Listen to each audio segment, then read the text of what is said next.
ঠাকুর আবার এক জায়গায় বলছেন, স্বামী স্ত্রী ঝগড়া করে ছেলেপুলে দেখে, স্বামী স্ত্রী ঝগড়া করে ছেলেপুলে দেখে, গোল্লায়েরই সদর দরজায় বাচ্চাগুলোকে রাখে।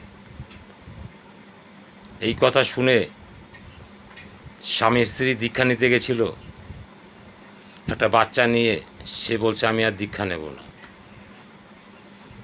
তখন ঠাকুর বলছে, কেন দীক্ষা নেবে না? বলছে, ওই যে আপনি বললেন স্বামী স্ত্রী ঝগড়া করে ছেলেপুলে দেখে, আমরা তো ছেলেপুলের সামনেই ঝগড়াঝাটি করি, তাই আর দীক্ষা নেব না। ঠাকুর বলছে, না, দীক্ষা নিতে হয়, দীক্ষা নাও। তারা ঝগড়াঝাটি যে করি আমরা, ঝগড়া করবে, বলছে কীভাবে করবো?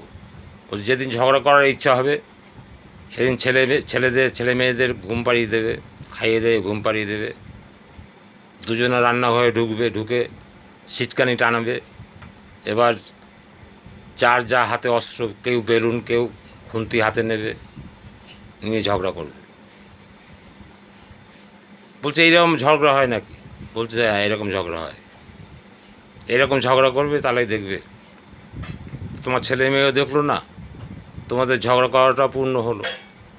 কয়েকদিন এরকম করেছে, দেখছে না ঝগড়া করতে ভালো লাগে না, আস্তে আস্তে ঝগড়াই তাদের বন্ধ হয়ে গেছে।